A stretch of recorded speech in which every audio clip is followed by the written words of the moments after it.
l'enfant et le vitiligo, c'est très important parce que les permanences du mercredi, donc que l'association fait, en fait, les questions qui sont posées, qui nous sont posées, 50% des questions portent sur l'enfance et enfin les problèmes de l'enfant et du vitiligo. Donc c'est quelque chose qu'il faut bien, enfin qu'il faut traiter. Voilà.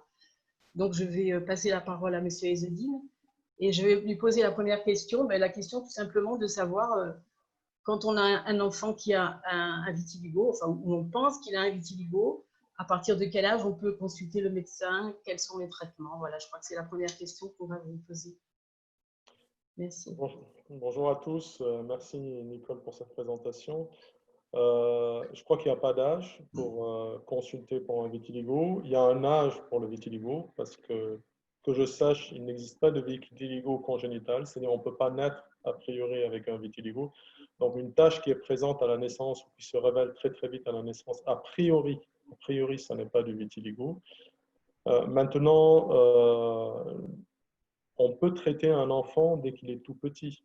Évidemment, on ne traitera pas de la même manière un enfant qui a 2 ans ou qui a 3 ans, ou un enfant qui a 7-8 ans et qui sait, voilà, à qui on peut faire certaines choses. Le plus important, c'est que si l'enfant est amené par les parents avant qu'il ne puisse exprimer son choix, c'est relativement simple, on traite parce que les parents veulent. Ça devient plus compliqué quand les parents arrivent avec l'enfant en disant « je veux traiter mon enfant » et que l'enfant dit « je ne veux pas être traité ». Ce qui est une autre histoire en général. Et dans ces cas-là, donc, que faites-vous finalement quand les parents voudraient, mais l'enfant ne sait pas ou ne veut pas en fait, enfin, n'est pas forcément, ne se sent pas forcément interpellé, si je puis dire, par la maladie, quoi, en fait. Il n'est pas, Bah, il faut écouter les deux parce que moi je comprends tout à fait les parents qui viennent avec les enfants et l'enfant dit mais moi je m'en fous. En fait, l'enfant peut-être, enfin, il faut l'écouter. La première chose, moi, quand j'ai un enfant en consultation, je commence à parler à l'enfant. Je ne parle pas aux parents, je parle à l'enfant. Évidemment, il y a des questions auxquelles l'enfant ne peut pas me répondre. Est-ce qu'il y a du vitiligo dans ta famille? Est-ce que ça, l'enfant ne peut pas répondre? Je vais demander aux parents.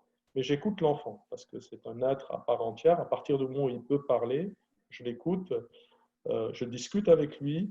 On essaie de négocier parce que s'il ne veut pas être traité, si je lui dis qu'il faut qu'il soit traité, il ne va pas vouloir. Donc je négocie avec lui, je négocie avec les parents. Et en général, ça se passe très bien. On arrive à amadouer l'enfant, qui finalement est bien plus facile à amadouer qu'un adulte. Et on les traite en général. Alors, l'angoisse des parents, c'est que c'est évidemment plus facile de traiter un enfant et ils répondent beaucoup mieux au traitement. Donc, il faut probablement les traiter quand ils sont tout petits. Il ne faut pas attendre qu'ils soient adultes pour les traiter. Après, je pense qu'il faut vraiment écouter l'enfant. Et s'il ne veut pas être traité, il faut le convaincre. Et c'est quelque chose de très important pour moi. Il faut vraiment discuter avec lui comme on discute avec n'importe qui. Et comment réussissez-vous à convaincre un enfant? Alors, quels sont En les étant arguments? extrêmement gentil. Ouais. Non, tout simplement en adoptant un langage qui est le sien, c'est-à-dire lui dire, l'écouter, lui dire pourquoi tu ne veux pas te traiter, essayer de comprendre ce qui le motive. Alors s'il me dit ça fait pas mal, je lui dis oui, mais est-ce que tu subis des moqueries à l'école? Voilà, je l'écoute, j'essaie de comprendre ce qui se passe, j'essaie de me mettre à sa place, de redevenir un petit enfant. C'est loin, mais j'essaie. Euh, et j'essaie de voir pourquoi il ne veut pas. Parce qu'il ne veut pas, peut-être qu'il ne comprend pas. Et je lui dis que c'est plus simple de le faire aujourd'hui que de le faire demain. Je lui dis que ça peut être plus compliqué quand il changera d'environnement, ce qui est vrai.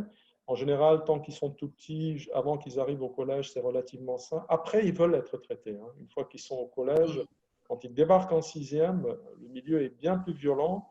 Et là, ils veulent être traités.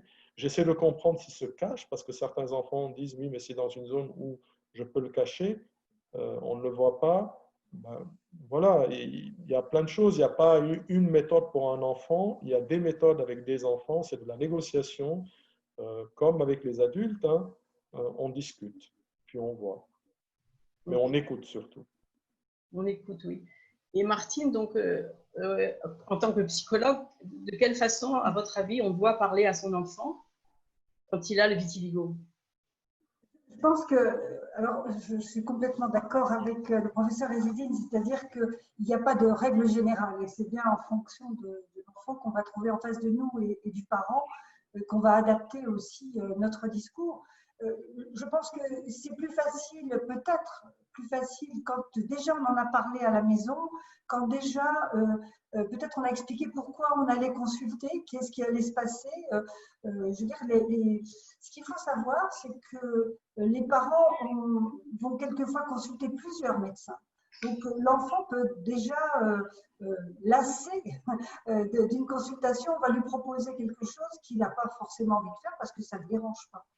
Et effectivement, en parler sans en faire l'objet d'un débat en soi ou d'être pour ou contre, mais simplement de mettre des mots en famille, avec les parents et les enfants, ça peut déjà préparer le terrain, je veux dire, pour envisager un traitement.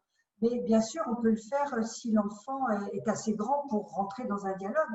Chez les petits-enfants, c'est vrai que c'est plus compliqué d'expliquer, voilà, de donner des explications médicales. Mais par contre, et là je rejoins le professeur Ezzeddine, c'est le vitiligo n'est pas forcément, et pas souvent, enfin un problème pour l'enfant. Et il est plus le problème du parent. Et est-ce qu'un bébé peut avoir du vitiligo? Oui, oui, un bébé peut avoir du vitiligo. Moi, j'en ai vu même avant l'âge d'1 an, mais encore une fois, il faut se méfier parce que j'ai aussi vu beaucoup de parents arriver avec une très grande angoisse de vitiligo avec des enfants qui n'ont pas de vitiligo. Donc, ne mettez pas de diagnostic avant d'avoir vu le médecin, c'est la première chose. Surtout quand eux-mêmes ont du vitiligo et qu'il y a cette culpabilité énorme de transmettre quelque chose à l'enfant. Voilà. Je pense qu'il ne faut pas qu'il y ait de tabou, et je suis d'accord avec ma collègue Martine Carré, parce que j'ai aussi reçu beaucoup de parents qui disent « Ah, mais je ne lui ai rien dit, docteur, je ne veux pas lui dire. » Mais pourquoi ne pas lui dire? De toute façon, il va bien falloir qu'il le sache. Donc, il vaut mieux en parler, dédramatiser, parce qu'il n'y a pas de drame. Au fond, il n'y a que des solutions. Et puis, qu'on essaie d'aider l'enfant. L'idée que le vitiligo est une maladie intraitable ou que c'est une maladie... Oui, enfin, c'est une maladie qui change l'aspect, mais c'est une maladie qu'on peut traiter, heureusement, dans beaucoup, beaucoup de cas, dans la majorité des cas, je dirais. C'est une maladie qu'on peut traiter. C'est important d'en parler directement avec l'enfant. On n'emmène pas quelqu'un, imaginez-vous même, adulte, on vous emmène en consultation pour une maladie et on ne vous a pas dit ce que vous aviez, vous réagiriez comment? Eh bien, de cette manière-là, il faut faire exactement la même chose avec l'enfant. On n'emmène pas quelqu'un quelque part et l'enfant sait quelqu'un sans lui dire pourquoi on l'emmène. Et si on parle de traitement, quel est le traitement pour un enfant? Est-ce qu'il est différent en fonction de son âge? En général, les traitements sont à peu près les mêmes. C'est-à-dire que ce qui est des traitements topiques, ce qui est des traitements qu'on prend par la bouche, c'est les mêmes. La seule différence, c'est la photothérapie. C'est-à-dire qu'un enfant ne peut pas imaginer, avant un certain âge, mettre un enfant dans une cabine à UV. D'abord parce qu'il ne tiendra pas tout seul. Ensuite, parce qu'il faut qu'il ait des lunettes pour se protéger les yeux et que ça, c'est très compliqué de l'expliquer à un enfant, qu'il faut lui dire de ne pas bouger. Voilà. Et puis, tous les enfants ne grandissent pas également à la même vitesse. Il y a des enfants qui, à 7 ans, en général, les filles sont plus précoces que les garçons. Il y a des enfants à 7 ans, 8 ans, on peut leur dire, soyez sages, entrez dans une cabine. D'autres, il va falloir attendre 10 ans, et puis d'autres, c'est jamais. Voilà. Mais la seule chose, c'est la photothérapie, qui est quelque chose qu'on fait un peu en reculant chez l'enfant. Et on peut le faire à partir du moment où l'enfant est compliant, où on sait qu'il va être sage, qu'il ne va pas enlever ses lunettes, qu'on ne prend pas de risque. Ensuite, on est quand même dans un pays où il y a du soleil l'été. On peut aussi profiter du soleil pour traiter les enfants. On n'est pas obligé de les mettre en cabine.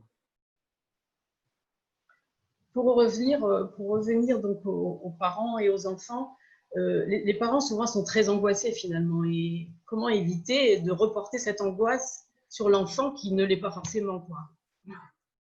C'est peut-être Martine qui va répondre à cette question. Oui, c'est vrai que les parents sont inquiets et c'est normal qu'ils le soient. Et je pense qu'il faut tout à fait reconnaître, c'est légitime que le parent soit inquiet.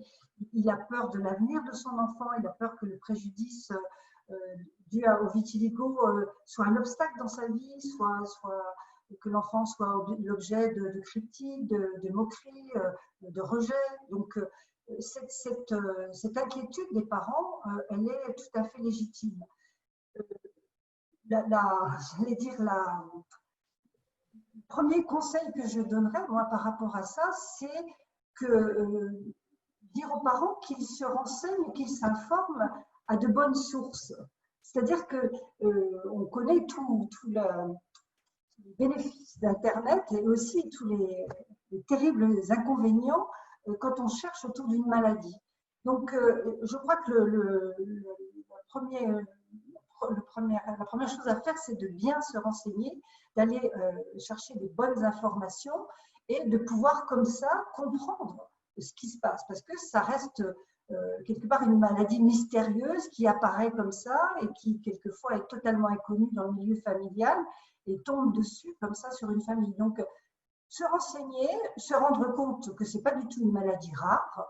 Et je crois que c'est aussi un message qu'on peut faire passer à l'enfant, c'est-à-dire que toi, tu as ça, mais il y a d'autres enfants qui l'ont aussi, et que c'est une maladie connue, que le médecin connaît, et d'où l'importance aussi de donner les mots pour casser un peu cette idée de mystère autour de cette maladie. Donc, aller chercher des bonnes informations, et je crois aussi, pour les parents, c'est faire confiance à leur enfant. Je pense que les enfants, pour les avoir côtoyés, rencontrés, avoir échangé avec eux, ont des capacités, des ressources pour rebondir, pour trouver leurs propres solutions. Et il faut faire confiance à son enfant.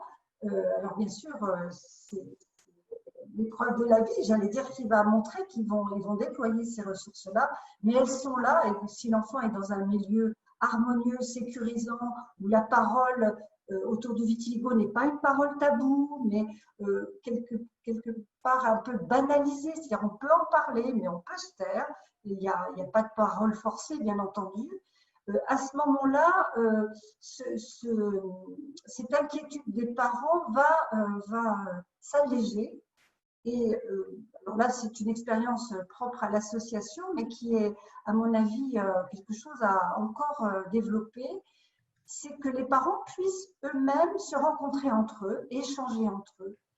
Leur angoisse ou leur inquiétude, ils ne vont pas la faire porter à l'enfant, mais ils vont la partager avec d'autres parents qui se posent les mêmes questions. Alors, l'intérêt des groupes d'échange comme ça, des temps de rencontre, c'est qu'on n'en est jamais tous au même niveau et qu'il y a un parent qui a plus d'expérience, un parent qui a vécu des réussites, un parent qui va arriver avec des questions d'un débutant. Et tout ça, cette mutualisation d'expérience, elle est excessivement aidante pour les parents. J'allais dire, il en faut pour les parents, il en faut aussi pour les enfants, ce type de rencontres et d'échanges. Voilà, donc je crois que pour moi, la pire des choses en termes d'inquiétude des parents et ce qu'il transmet à son enfant, c'est quand le parent ne dit rien, mais regarde tout le temps, inspecte, regarde la peau. Et on a des témoignages d'anciens enfants avec un vitiligo, à une fois adultes, disaient, mais moi, mes parents, ils se levaient la nuit pour regarder mon vitiligo à la lampe de poche. Et c'est d'un poids énorme pour l'enfant. Donc, qu'on regarde le vitiligo, son évolution ou sa repigmentation, parce qu'on est à la piscine en famille ou qu'on prend le moment du bain pour un petit, et qu'on regarde, pourquoi pas, mais qu'on parle, qu'on le dise, que ça soit exprimé. Ça, je crois que c'est un élément très anxiogène pour l'enfant, c'est le parent qui le regarde et qui dit rien. Et puis, ce qui est très anxiogène aussi, c'est la multiplication des consultations. Ça veut dire qu'on ne peut pas faire confiance au docteur, puisque le docteur, finalement, je vais en voir un, je vais en voir un autre, et puis encore un autre, et que finalement, ils ne savent pas. Donc, la façon aussi, autant pour le parent que pour l'enfant, c'est d'arriver à créer ce que j'appellerais l'alliance thérapeutique, c'est-à-dire la relation de confiance qui va se construire. On cherche ensemble, on construit, on s'écoute, et ce que disait Khaled Ezzedine est à mon avis essentiel. On s'écoute, voilà. On questionne, on n'a pas la réponse pour l'autre, on entend, et tout ce qu'il dit est important et intéressant. Et à ce moment-là, cette relation de confiance, et c'est un soulagement pour les parents quand on voit que ça se passe bien, que l'accueil est chaleureux, qu'il n'y a pas de jugement, qu'il n'y a pas, voilà. À ce moment-là, va se créer cette relation thérapeutique qui va être désangoissante pour le parent comme pour l'enfant. Je vais juste rebondir. Oui, c'est important la source. C'est vrai que sur Internet, il faut se dire que les témoignages, on ne vient pas sur Internet quand on va bien. C'est-à-dire que la majorité des vitiligos vont probablement très bien et n'ont pas de vitiligo qui s'étend tant que ça, ont des petits vitiligos. Mais sur Internet ne viendront que ceux qui ont des vitiligos extrêmement importants et c'est normal. Ils cherchent à comprendre ce qui se passe. Ça, c'est la première chose. La deuxième chose, il y a aussi des parents qui disent mais à quoi ça sert de traiter parce qu'au fond, c'est une maladie dont on ne peut pas guérir. Ce n'est pas la seule maladie dont on ne peut pas guérir. On ne guérit pas du diabète et pourtant on le traite. On ne guérit pas du psoriasis et pourtant on le traite. On ne guérit pas de l'hypertension artérielle, pourtant on la traite. L'idée, ce n'est pas de guérir d'une maladie chronique. L'idée, c'est d'avancer avec la maladie chronique. Et le vitiligo est assez imprévisible. C'est-à-dire que c'est une maladie qui évolue par poussée. Donc la poussée aujourd'hui, elle peut tout à fait se calmer demain. Et on peut traiter quelqu'un aujourd'hui, en particulier les enfants, avec une rémission qui peut durer des années, des années, des années, des années et des années, ou même toute une vie, on n'en sait rien. Donc ne pas priver un enfant qui veut être traité lui-même, ne pas le priver de ce traitement-là. De la même manière, ne pas forcer un enfant à aller se traiter. Je crois qu'il faut laisser le choix à l'enfant. Je pense qu'il faut lui expliquer. C'est hyper important que l'enfant comprenne. Et vous savez, moi, je trouve que la majorité des enfants, enfin, comme les adultes, comprennent très très bien. Il faut juste prendre le temps. Et c'est peut-être ça qui manque. Et peut-être que dans une consultation qui n'est pas dans un milieu hospitalier, ça peut être plus compliqué parce qu'un dermatologue de ville, eh bien, il a beaucoup plus de charges de travail probablement en consultation, j'entends, pas pour le reste, mais en consultation que quelqu'un en milieu hospitalier. Et nous, à l'hôpital, on prend le temps. C'est-à-dire, on met des consultations. En général, les premières fois, ça dure une demi-heure. Et je comprends qu'en cabinet de ville, ce soit compliqué, parce que les vitiligos, ce n'est pas rare. Hein. Je veux dire, c'est quand même 2% de la population, 1 à 2%. Donc, si on prenait tous les vitiligos, les 1 à 2% de vitiligo, plus les 1 à 2% de psoriasis, plus les 1 à 2% de toutes les maladies chroniques, une demi-heure, on ne pourrait pas traiter tout le monde. Et ça peut s'entendre qu'un dermatologue, une fois que le diagnostic est posé, ne prenne pas une demi-heure à chaque fois pour rassurer et pour expliquer en ville. Nous, notre travail à l'hôpital, c'est de le faire. On est aussi un service public et c'est à nous de le faire. Et moi, je préfère ne pas avoir beaucoup d'enfants dans une consultation, mais en tout cas, ceux que je vois avec les parents, prendre le temps de leur expliquer, prendre le temps de discuter avec eux. Voilà. Ça, c'est des choses qui sont importantes. Internet, c'est bien, mais Internet, tout n'est pas vrai. Il faut aller voir les gens qui, a priori, connaissent le mieux la maladie. Dire la vérité, je crois que c'est important, important, aussi bien pour Martine que pour vous. Ces deux aspects, il faut dire la vérité.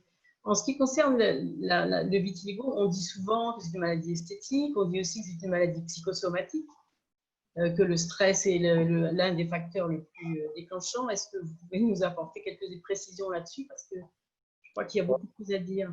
Moi, je suis très en colère. D'abord, que ce soit une maladie où il y a un aspect qui peut être esthétique peut-être, mais c'est une maladie auto-immune. Ça, maintenant, c'est clair. Hein. Ça peut s'associer à d'autres maladies auto-immunes. Il peut y avoir des choses qu'on ne connaît pas encore très bien et qui probablement, à l'avenir des associations, qu'on commence à mieux comprendre. Donc, c'est une maladie. Ce n'est pas que de l'esthétique. C'est une maladie. Ce n'est pas normal de perdre ses mélanocytes. Ce n'est pas normal de perdre sa couleur. Voilà. Ça, c'est la première chose. La deuxième chose, maladie psychosomatique, je déteste ça. C'est un truc, d'abord, ce n'est pas vrai. Toutes les maladies, toutes, aucune maladie n'est pas modulée par le stress. Et je dis bien modulée. Quand on est stressé, on sécrète probablement des choses qui peuvent aggraver une maladie ou l'améliorer, et pas que le vitiligo. Je veux dire, les diabètes, je reviens au diabète, le diabète de type 1, qui est une maladie auto-immune, peut être extrêmement aggravé par le stress. Est-ce que c'est pour autant une maladie psychosomatique? Est-ce que les gens disent que c'est une maladie psychosomatique? Non, les gens ne le disent pas. Eh bien, il n'y a aucune raison d'accepter ce terme. Je le réfute, mais vraiment de toutes mes forces. Et quand les parents viennent et qu'ils commencent à me dire que c'est une maladie psychosomatique, je me mets en colère. Je ne me mets pas souvent en colère, mais là, je me mets en colère. Merci, cette précision, c'est important. En ce qui concerne, justement, vous parlez du diabète, en ce qui concerne les comorbidités, est-ce qu'il y a chez l'enfant aussi des comorbidités comme on peut trouver chez l'adulte avec le vitiligo? Oui, il y a des comorbidités et le diabète de type 1 est associé, alors ça reste minime, hein, je veux dire, si on retrouve par exemple 2% ou 1% de diabète dans la population générale, chez l'enfant, le chiffre va doubler, ça va être 2% au lieu de 1. 2%, c'est beaucoup et en même temps, c'est rien. Ça veut dire qu'il y a 98% de chances de ne pas avoir le diabète de type 1. Donc oui, on est plus attentif, c'est-à-dire un enfant qui a du vitiligo, on va rechercher plus facilement des maladies auto-immunes. Après le diabète, il y a d'autres signes qu'il faut rechercher et généralement dans une bonne consultation, on les recherche sans le dire. Est-ce que tu bois beaucoup? Est-ce que tu vas faire pipi beaucoup? Sans alerter personne et sans inquiéter personne, mais on le fait. Et généralement, si le parent n'en parle pas, s'il ne dit pas « mais mon enfant boit beaucoup » ou « mon enfant va beaucoup faire pipi », on ne dit rien. Oui, il y a une association qui est plus importante que chez les gens qui n'ont pas de vitiligo, mais c'est le cas avec toutes les maladies auto-immunes, hein, pas uniquement avec le vitiligo. C'est le cas aussi pour la pelade, c'est le cas aussi pour le psoriasis, voilà, c'est le cas pour beaucoup de maladies. Et l'évolution de la maladie, est-ce qu'elle est différente chez l'enfant de chez l'adulte? Souvent, les enfants, ils ont une maladie qui est au niveau des zones de frottement, c'est-à-dire au niveau des plis des coudes, des plis des genoux, ce qui n'est pas exactement la même chose. Parce qu'un enfant, c'est turbulent. Vous savez que le vitiligo, il a tendance à venir se mettre là où on frotte beaucoup. Un enfant, on ne peut pas lui dire « ne te frotte pas ici, on ne te frotte pas ». On peut lui dire, mais on ne peut pas s'attendre à ce qu'il le respecte de manière stricte. Ben voilà, donc ils ont souvent au niveau des zones de frottement un peu plus de vitiligo, et bien on les traite. Point. Merci. Pour revenir à l'association, donc Martine, on a des ateliers maquillage. Est-ce qu'on peut inviter un enfant à venir à un atelier maquillage? Alors, je vais redire ce que j'ai dit tout à l'heure, il faut qu'il soit d'accord. C'est-à-dire qu'emmener un enfant de force, d'ailleurs, il ne viendrait pas, il faut que ça soit une démarche. J'allais dire, le fait qu'un jeune soit demandeur et s'inscrive à un atelier maquillage est déjà pour moi une première démarche thérapeutique. C'est-à-dire qu'il est sur le chemin de l'acceptation de ce qui lui arrive, non pas de la résignation, c'est-à-dire qu'il ne baisse pas les bras, au contraire. Et je trouve que c'est sa façon à lui aussi de devenir acteur de sa maladie.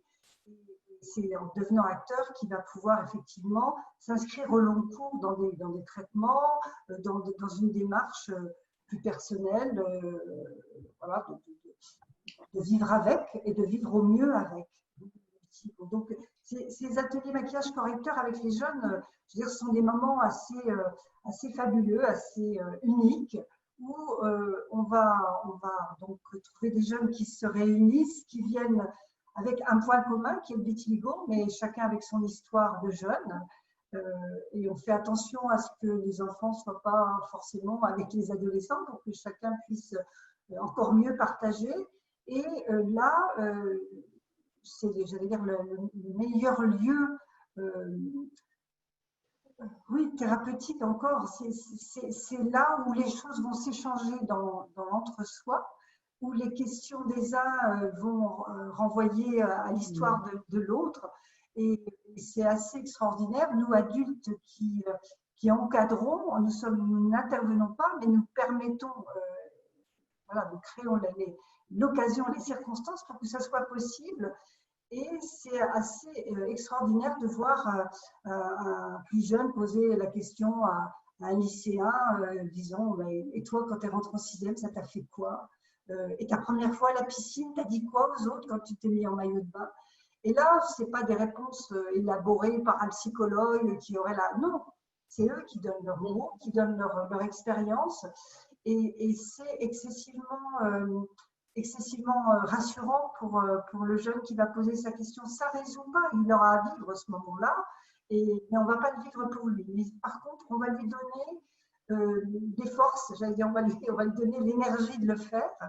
Et une fois qu'ils ont échangé, alors les questions sont très libres et ça va de la rencontre avec quelqu'un avec qui on aimerait bien se rapprocher jusqu'à comment tu as fait quand quelqu'un t'a t'a insulté, est-ce que tu réponds aux insultes, et là, bon, on partage, ils échangent.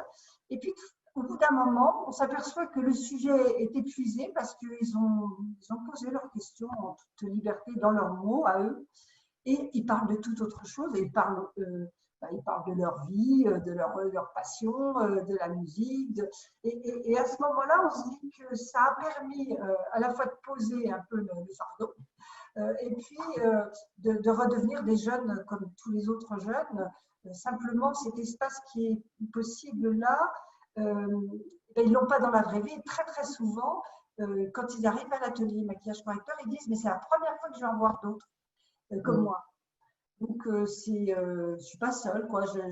Mais comme les adultes aussi, quelquefois arrivent à l'association en disant « mais j'ai jamais rencontré personne d'autre » ou « j'ai jamais osé parler à quelqu'un qui a du vitiligo ». Donc, voilà, ces ateliers-là je pense qu'il faudrait pouvoir multiplier ces occasions aux jeunes, mais encore une fois, sans forcer, il faut que ce soit leur choix.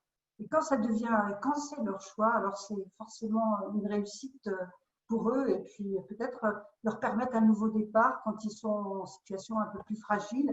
Et ce qui est évoqué souvent, c'est le changement d'école, c'est l'arrivée au collège, c'est la piscine, une nouvelle activité sportive, c'est une rencontre amoureuse désirée. C'est ces moments-là qui partagent avec une simplicité extraordinaire. Ce qui est aussi très touchant, c'est avec quelle bienveillance ils entendent les questions des autres. C'est pas oh, t'exagères ou non, c'est pas un problème. Non, ah oui, je comprends, ben, moi aussi ça m'a posé problème. Et ça, ils l'ont pas forcément dans leur entourage qui, pour leur faire plaisir, entre guillemets, va plutôt avoir tendance à banaliser. Oh non, c'est rien, ils le verront pas, ou il y a que toi qui le sais. Mais non, parlons vrai, parlons juste. Oui. Disons les choses. C'est toujours le maître mot, oui, de parler vrai, effectivement, de mettre les bons mots. J'ai envie de rajouter quelque chose pour les parents. C'est pas parce qu'un enfant a du vitiligo qu'il ne va pas réussir sa vie, quoi. Ah oui. C'est aussi une grande angoisse. Alors, c'est sûr, il peut, et heureusement, il y a des gens bienveillants qui n'ont pas du vitiligo, hein, mais il peut rencontrer des gens moins bienveillants. C'est à nous, adultes, d'aider l'enfant et de lui permettre d'envisager tous les possibles de ce qui est des attaques, dans une certaine mesure, hein, parce que voilà, et de l'aider. Et moi, j'ai plein de collègues qui ont eu du vitiligo dans l'enfance et qui sont des profs de médecine. Je veux dire, ils réussissent très, très bien leur vie. Il ne faut pas non plus penser que c'est parce qu'on a du vitiligo qu'on va être… voilà. Peut-être que ce sera plus difficile, mais souvent, moi, j'évoque vraiment avec l'enfant en consultation et avec tes copains comment ça se passe. Est-ce qu'ils t'emmerdent à cause de ta tâche? Est-ce qu'ils t'embêtent? Est-ce que tu as des gens qui t'embêtent? Et là, je leur dis, bah, ne te laisse pas embêter. Si quelqu'un t'embête, il faut le dire. Il ne faut pas te plaindre. Oui. Il faut réagir. Et ne courbe pas les chines, quoi. Oui. Effectivement, ça donne une force et souvent, un enfant peut être harcelé et ne pas le dire et le cacher. Et donc là, c'est difficile, mais il faut pouvoir le voir et intervenir, quoi, et l'aider, quoi. Oui, je pense que dans l'accompagnement d'un enfant, c'est bien envisager avec lui les situations qui sont des situations difficiles et de réfléchir avec lui, qu'est-ce que tu vas faire à ce moment-là? Quelqu'un se moque de toi, comment tu réagis? Voilà, alors à la fois reconnaître l'émotion, c'est-à-dire qu'effectivement, bah, ça me fait mal, ça me blesse, mais aussi comment je vais contrôler mon émotion pour pouvoir répondre d'une façon tout à fait civilisée, mais en ferme, en ne se laissant pas faire. Donc c'est bien, en anticipant finalement ces situations qui peuvent être difficiles, sans non plus les suggérer, bien entendu, mais bon, on se prépare à un déménagement, on se prépare à un changement d'école, on en parle. Et si quelqu'un te… Voilà, et ben, comment tu vas faire, toi? Et quelquefois, en élaborant avec eux des stratégies, ça leur permet de ne pas être démunis d'un seul coup parce qu'ils se trouvent dans une situation. Et j'ai souvenir d'un enfant que j'avais accompagné dans le cadre de l'association qui, dès qu'on lui disait quelque chose dans la cour de récréation, passait directement au point, c'est-à-dire qu'il rentrait dans la bagarre. Et là, évidemment, qu'est-ce qui se faisait punir? Ce n'était pas celui qui lui avait dit la méchanceté qui l'avait blessé, c'était lui parce que c'était un bagarreur. Donc il avait cette espèce d'étiquette de c'est toujours toi qui tape sur les autres. Donc on a réfléchi ensemble, qu'est-ce que tu peux faire autrement que de te bagarrer? Et en fait, d'expliquer sa maladie, de donner des mots, mais aussi de lui donner des comportements, l'a vraiment aidé à nouveau. Alors évidemment, il était à la fois par les adultes étiqueté le bagarreur, mais aussi par les copains. C'est lui, de toute façon, il est agressif. Les parents disaient, cet enfant, il est agressif avec les nôtres. Enfin, il s'était construit un personnage négatif. Et on a démonté finalement le mécanisme en donnant des mots et en réfléchissant sur les attitudes qui allaient arrêter aussi chez l'autre ces agressions. Et je crois que c'est important que l'enfant comprenne ce qui se passe dans la tête de l'autre aussi quand il l'agresse. Est-ce que peut-être qu'il fait peur avec son vitiligo, que l'autre a peut-être peur que ça soit contagieux, peut-être que… et pourquoi il fait ça, hein, et que plus on est soi-même déstabilisé par une parole, plus on donne à l'autre du pouvoir sur soi. C'est-à-dire, ah bah tiens, je lui ai fait mal, donc je peux y aller, je vais recommencer. Donc, comment aussi contrôler ce que l'on donne à voir. Donc, tout ça, c'est un travail d'accompagnement qui peut se faire alors, avec des professionnels, hein, avec des psychologues, mais aussi, pourquoi pas, avec voilà, son soignant, avec un parent ou un oncle, une tante, enfin quelqu'un de la famille, ou quelqu'un qui a déjà vécu ça. J'ai envie de dire, il ne faut pas que les parents hésitent à aller voir un professionnel, pas forcément un médecin, parce que je pense qu'on n'est peut-être pas les mieux placés, mais un psychologue, c'est quelqu'un qui peut aider, parce que parfois, soi-même, on est trop impliqué dans l'émotion des propres enfants, et le fait qu'il y ait un médiateur entre les deux, ça résout une grosse partie du problème, et il ne faut pas hésiter. Alors après, je peux comprendre que ce soit difficile à trouver un psychologue, ben, il faut en parler. Et peut-être qu'au niveau financier, ça peut aussi être un problème. Ça aussi, il faut en parler, mais il faut essayer de trouver les solutions et d'aider les enfants. Je pense qu'un parent, il peut lui-même être dépassé aussi par l'émotion. Oui. Et donc, il n'y a pas de honte ni de mal à aller vers quelqu'un qui a plus l'habitude d'entendre la douleur et la souffrance et qui est moins proche de l'enfant finalement, ce qui n'est pas un mal parce que il peut mettre de la distance entre l'émotion de l'enfant et sa propre émotion. Et c'est important, je pense, d'offrir cette possibilité-là. Et souvent, quand on le dit aux parents, la première fois, ils disent « Oh non, non, non, moi, je peux résoudre le problème. » Mais finalement, ils y reviennent parce qu'eux-mêmes, ils réfléchissent. Et quand ils reviennent la deuxième, la troisième fois à la consultation, et donc c'est important de maintenir un lien avec un patient à cause de ça, ils disent ben, finalement, peut-être que ce serait bien d'aller voir quelqu'un. Et puis l'enfant peut parler aussi peut-être plus facilement à quelqu'un d'autre parce que parfois il ne va pas forcément oser parler à ses parents de ses problèmes. Donc c'est effectivement parfois pour protéger le parent. Important de pouvoir s'exprimer. Ouais. Souvent l'enfant protège ses parents, c'est-à-dire qu'il ne dit pas qu'il a mal voilà, exactement. Psychologiquement parce qu'il a peur que l'inquiétude de ses parents augmente. Donc il est souvent le protecteur de ses parents. C'est vrai. Une autre question peut-être au niveau du soleil, est-ce qu'on a des choses particulières à faire avec un enfant, protéger plus qu'un adulte ou enfin différemment? Les enfants, en général, il faut les protéger plus du soleil. C'est-à-dire qu'il ne faut pas utiliser de coups de soleil. Tous les enfants, pas uniquement ceux qui ont du vitiligo. Je pense qu'il n'y a pas plus de précautions à prendre avec un enfant qui a du vitiligo qu'avec un autre, sauf que quand on a du vitiligo, on a la peau beaucoup plus claire et que donc le coup de soleil vient plus vite. En même temps, c'est toujours très compliqué parce que le soleil, ça fait aussi partie de la stratégie de traitement. Et donc, il faut que l'enfant puisse aller un peu au soleil, de manière à ce que sa peau devienne rose le lendemain, mais sans lui faire mal. Et le fait qu'elle soit rose, ce n'est pas un mauvais signe. Au contraire, ça veut dire qu'on stimule la pigmentation. Ce qu'il ne faut pas, c'est évidemment le laisser faire la planche, pas la planche, mais jouer à la piscine toute la journée ou en plein cagnard sans lui avoir mis un écran. Ben, il faut les laisser vivre. On ne va pas les empêcher de vivre. Il faut les protéger comme on les protège le reste de la peau, en fait. D'accord. Merci. Peut-être on va voir si quelques questions sont disponibles. Christine?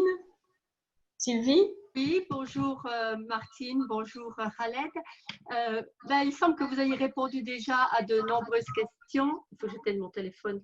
Vous avez répondu à de nombreuses questions puisque je suis obligée de barrer au fur et à mesure sur mon cahier. Donc, il apparaît que les traitements sont à suivre en long cours. Comment faire prendre conscience de ce fait à l'enfant en début de traitement? En le lui disant, en ne lui cachant pas que ça ne va pas. Moi, je leur dis très souvent, mais comment on fait avec un enfant qui a du diabète? J'ai envie de dire, c'est exactement le même problème, c'est de la négociation. Il faut expliquer à l'enfant dès le début et ne pas lui cacher la vérité, ne pas lui dire ça va être résolu en un coup de cuillère à peau. Ben non, c'est pas vrai. Ça va être résolu sur le temps. Et lui donner aussi des pistes, lui dire aussi qu'il peut en avoir marre à certains moments et s'arrêter de se traiter, que ce n'est pas grave, qu'on recommencera quand il aura repris des forces et qu'il pourra se traiter à nouveau. Et très souvent, moi, ce que je fais, c'est que l'hiver, toutes les crèmes, je les arrête parce que je me dis, ils ont passé l'été à se passer des crèmes, eh bien, ils peuvent en avoir marre. Bon, moi, j'en aurais marre en tout cas à leur place. Et donc, je laisse l'hiver passer sans leur mettre de traitement et je recommence au printemps à leur mettre un traitement. Voilà, c'est pas différent pour le vitiligo que pour les autres maladies chroniques et c'est pas différent pour l'enfant que pour l'adulte parce que l'adulte aussi il peut en avoir marre.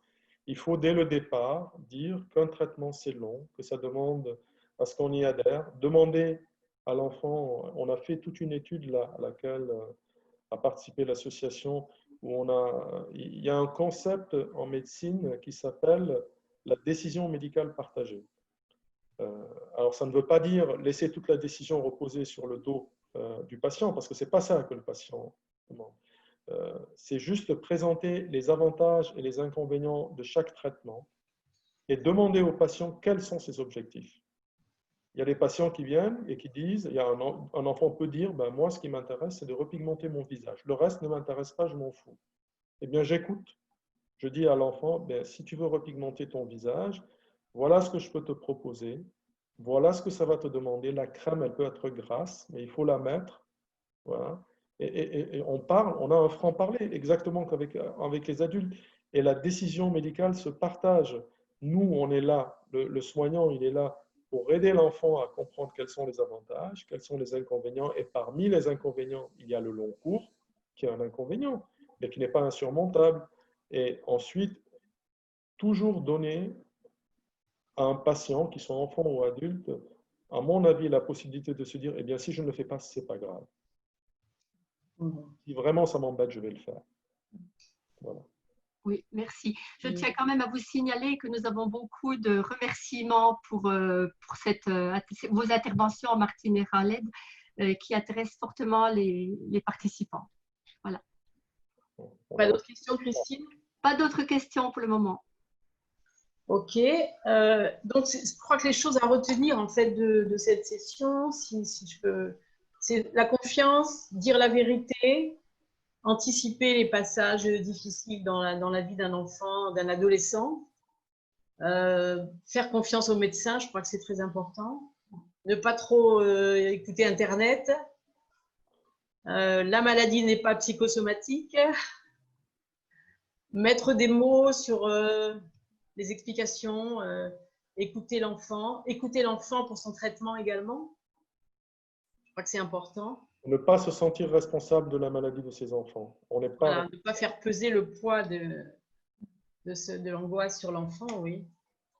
Oui, et puis même, je pense effectivement, l'idée de la culpabilité que peuvent avoir les parents, elle est très lourde et elle est d'autant plus lourde que si on y introduit le facteur psychologique, Et souvent, les parents disent, mais je ne vois pas ce que j'ai fait comme erreur pour que mon enfant ait un vitiligo. Mais il n'y a aucune erreur. Et ce n'est pas du tout l'origine psychologique de la maladie. Il faut vraiment casser ce mythe. C'est pas... c'est pas une maladie psychologique, c'est voilà, ça. une maladie, comme toutes les maladies, je veux dire, qui peut être conditionnée par le fait qu'on soit très stressé ou qu'on ne le soit pas. Si aujourd'hui, je subis un très très gros coup de stress, c'est-à-dire si je perds quelqu'un que j'aime beaucoup, je peux avoir une poussée de ma maladie. Enfin, il y a quand même toute une majorité de gens qui subissent des stress comme ça et qui ne développent jamais la maladie. Pourquoi? Tout simplement parce qu'ils n'ont pas la prédisposition à développer la maladie. Et ça, malheureusement, ni les parents, ni moi, médecin, on le choisit. On ne sait pas. Il y a le vitiligo, mais il y a d'autres maladies. Et le vitiligo, j'ai presque envie de dire, c'est peut-être pas le plus grave. Il y a des choses, certains cancers peuvent être induits. Ce n'est pas des maladies psychosomatiques, les cancers, clairement. Mais à la suite de deuil, on a vu des gens développer souvent dans les cancers du sein. Voilà, le deuil, ça peut être quelque chose qui révèle une maladie, mais il n'est pas en soi responsable de la maladie. Et psychosomatique, c'est un mot très lourd, très très lourd. Je veux dire, c'est dire, en fait, finalement, c'est la faute des parents, parce que c'est eux qui ont fait poser quelque chose de psychosomatique sur l'enfant, et en même temps, c'est la faute de l'enfant. Parce que s'il n'était pas aussi stressé, il ne ferait peut-être pas de vitiligo. Non, c'est pas aussi simple, malheureusement. Oui, effectivement. Un autre point, donc il faut aussi insister sur le fait que le traitement pour l'enfant est plutôt... on obtient des résultats assez positifs, en fait, quand l'enfant est traité tôt et régulièrement. Enfin, ouais, je crois que c'est important. Évidemment, je ne dis pas aujourd'hui que je vais repigmenter 100% de la surface du corps. Ce n'est pas ça que je dis. Il y a toujours chez l'enfant comme chez l'adulte des zones qui sont difficiles à repigmenter, qui sont les mains et les pieds. Et malheureusement, il y a certains vitiligo, très peu, et certains qui vont de toute façon inexorablement évoluer vers une dépigmentation complète. Et à la limite, ce n'est peut-être pas les pires, parce qu'une fois qu'on a dépigmenté, il n'y a plus de différence de couleur et les gens s'en accommodent très bien. Mais la majorité des vitiligo, je dirais 95% des vitiligo, et des lésions de vitiligo en dehors des mains et des pieds, se repigmentent, et se repigmentent très bien. Et la repigmentation chez l'enfant est de bien meilleure qualité que chez l'adulte. C'est beaucoup plus simple de repigmenter un enfant que de repigmenter un adulte.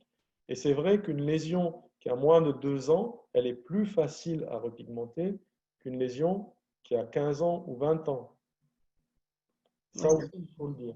Après, ce n'est pas parce qu'elle a 15 ans ou 20 ans qu'elle ne repigmentera pas, hein. Mais peut-être que ce sera moins simple qu'une lésion qui a moins de 2 ans. Et quand on dit, par exemple, qu'il faut repigmenter assez vite les lésions dépigmentées, ce n'est pas dans le mois qui suit, là. Il ne faut pas que je la repigmente tout de suite, parce que sinon c'est terrible, c'est fini. Non, on prend le temps de prendre une consultation. Et je sais que les délais sont très longs chez moi, et j'ai des parents qui sont complètement angoissés, qui appellent, qui disent « Comment je vais attendre 1 an et demi ?» Et dans 1 an et demi, ça ne répondra plus. Je suis désolé, mais moi-même, je ne peux pas me démultiplier.